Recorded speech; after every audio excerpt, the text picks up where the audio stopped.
Hi అండి. ఈరోజు media ఈ ప్రెస్ మీట్కి వచ్చిన మీడియా అందరికీ థ్యాంక్ యూ. 30% ఒకేసారి పెంచడం అనేది ప్రొడ్యూసర్లందరికీ చాలా కష్టమైన పని. మొన్న కొంతమంది 30% ఒకేసారి పెంచడం అనేది ప్రొడ్యూసర్లందరికీ ఇబ్బందికైన పరిస్థితి. ప్లస్ ఇంకో పాయింట్, ఏ రోజు వేతనాలు ఆ రోజు ఇవ్వాలని అందరూ అడుగుతున్నారు. ఇక్కడ ప్రొడ్యూసర్లు అందరూ హ్యాపీగా ఉన్నారా లేరా అని గుండె మీద చేసుకొని చెప్పమంటే ఎవరూ హ్యాపీగా లేము.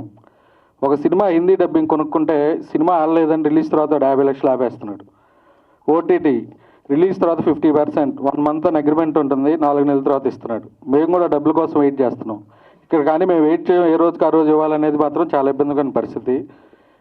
ఇంకొకటి, నాదే ఒక సినిమా లాస్ట్ ఇయర్ సెట్లో 250 మంది జూనియర్లు ఉన్నారు. అక్కడ కరెక్ట్గా కార్డు ఉన్న వాళ్ళు 50 మంది లేరు.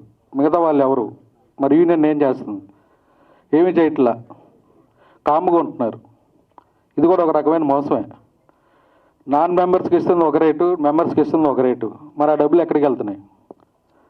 ఇది అందరూ ప్రతి ప్రొడ్యూసర్ వాళ్ళ ఎక్స్పీరియన్స్లో జరిగింది తప్పులే, ఇవి మోసం అని నేను అంటలేదు.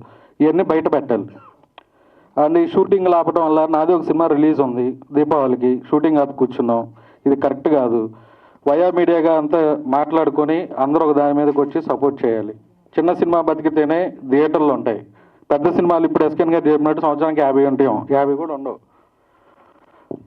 దానికి మీడియా వాళ్ళు అందరూ సపోర్ట్ చేసి ఈ సమస్యను తొందరగా సాల్వ్ చేయాలని కోరుకుంటాను. Thank you.